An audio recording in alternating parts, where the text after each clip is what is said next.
Hi everyone, this is Mike back again for another video, and this time it's a response to Aaron Pynn and his contest for getting 100 subs. So Aaron, congratulations on your number, and I'm sure you'll get many more. You have a very good channel and a good way of expressing yourself. So anyway, here are my answers. He asked several questions. Number one, how did I get into YouTube? I think I've said this many times, but I found YouTube back in 2006, and it just started out as just free search, all kinds of nostalgic things, and listening to what people had to say. And I don't know, eventually was a little bit surprised when I had people subscribing to my channel. I thought, why are they doing this? Because I wasn't putting up any videos. And then finally, I think it was 2012, maybe 2011, I started making videos about my record collection, and then eventually about DVDs, and now it's a huge part of my life. So that's the answer to that. How did I find your channel, Aaron? I think I must have seen a response you did to maybe one of my videos, or maybe someone else's. Might have been Dave Koenig, I'm not sure. But eventually, as I usually find people, I see the responses, then I click on your channel, and if I like what I see, I subscribe. So that's the answer to that. Okay, favorite genre, got to be horror films. Favorite film in that genre, something else I've said many times. Mario Bava's Black Sunday. Mario Bava's Black Sunday. And yes, Mario Bava's Black Sunday. Are you ready? Black Sunday. And finally, okay, and this is the American version, which this is kind of a bootleg thing, so it's not really available commercially, but yeah. Okay, cartoon series that defined me as a child. Well, I don't think there is any, but when I was a kid, the cartoons I watched on Saturday morning were things like Mighty Mouse and Heckle and Jekyll and Tom Terrific. And in the evening, prime time, we had things like Yogi Bear and Quick Draw McGraw and all that cool stuff. I also like Tom and Jerry, so I don't know. I don't think any of those define me, but yeah, I always like that old stuff. DVD series that I want but don't yet own. Well, there are a lot of them. I would like to have some of the old classic box sets, like the Thin Man movies with William Powell and Myrna Loy. I'd really like to have all of those, and I keep waiting for the price to come down. And there are a lot of other box sets, some of the collection of Warner Brothers gangster films, things like that. Yeah, I'd like to have all those. And eventually, I'm sure I'll get them. Okay. Do I do flea markets and garage sales? Yeah, I do. I don't do it very often, but I do it every once in a while. And I went to a flea market a couple of weeks ago, and I'll show you what I got. Hang on a second. Oh, here we go. I picked up these 3 movies. One is an old Jimmy Cagney film that I've never seen. Don't know anything about it. It's called Blood on the Sun with Sylvia Sidney.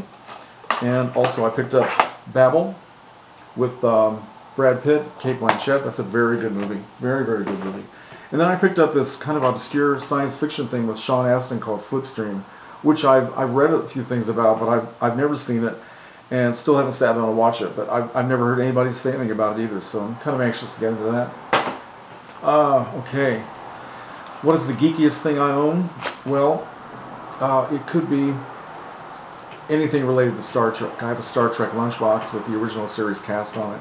I've got tricorders from the original series and the Next Generation. I've got endless, excuse me, endless action figures. You know, both the smaller kind and the larger kind. I just anything related to Star Trek. You know, communication badge, Star Trek uniforms, just all of it, man. Just, yeah.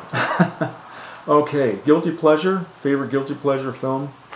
Well, personally, I think that everything on my shelf is a guilty pleasure, but I thought I'd show something different this time. This is a film, a very obscure film from 1965.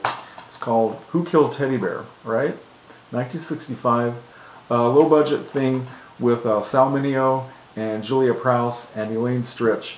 And it's a very, very weird film about Sal Mineo plays a guy who he's a waiter in a discotheque owned by Elaine Stritch, where Julia Prowse works as a DJ, I think she is. And he's a very sexually repressed guy who finds it difficult to talk to women, and he finds it easier to do obscene phone calls. So it gets very lurid and very kind of perverse, but it's a good film. Sal Mineo is very good in this. He was a star overnight at the age of 15 back when he did Rebel Without a Cause, and was a huge star all the way through the 1950s. Very much typecast as a troubled teenager. And then after 1960, it seemed like he started to struggle. Found it hard to find really roles that would fit a guy who was growing up but still looked like he was 15. He always, no matter how old he got, he still looked like a teenager. But I always thought he was a great actor, so pretty interesting film.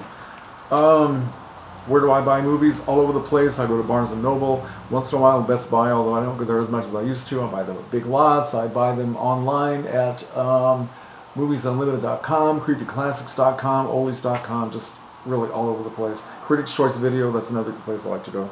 And I get their catalog every month. Favorite scene from the favorite movie, which I guess the horror movie, that will be Black Sunday. I think the most impressive scene in the film is the one where the vampire Javutic, played by Arturo Dominici, is rising up out of the ground, okay, from the grave. It's one of the best rising from the grave scenes ever done. It's absolutely fantastic. And it's interesting that in the original version, with the original music, they start the scene by playing music, and then the music stops, and all you hear are the sound effects, the creaking of the wood, and the wind blowing and all that, and then everything is done in just complete silence with sound effects, and it's incredibly effective. In the American version, with the score by Les Baxter, which I like, although a lot of people hate it, the music plays throughout. It's very, very dramatic, and the difference to me is that in the American version with all the music, you get the feeling that you're watching a great horror film. It's very exciting. In the original, where the music stops, it's like watching a nightmare. Both are incredibly effective and great to watch, but the feeling I get from each one is quite different. It's like the version that has the very subliminal music makes you feel like either you're having a nightmare or you're watching somebody else's nightmare that was put on film for you to see, okay? And the other great scene from Black Sunday is the scene where the witch Aza, played by my lady Barbara Steele, she breaks her coffin apart, and she's shown lying on a slab, and the camera zooms in on her very slowly, looking at her cadaverous body and her skeleton-like face. That was a very effective scene. Barbara Steele no one like her, no one could look as much like a resuscitating corpse quite like Barbara Steele. She defined it. Nobody else has ever done it since as well as she did, okay? What else?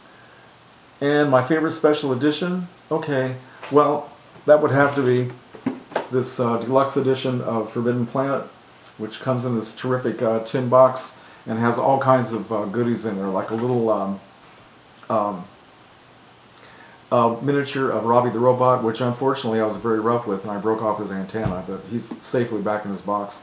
And it's got a collection of lobby cards and all kinds of extra features on the disc. And yeah, this is really great to have. I love this. Still love this movie after all these decades. And I couldn't think of a 12th question, so I think I'll just let it go with this. But Aaron, thanks again for the contest, and I hope I win. Okay, see ya.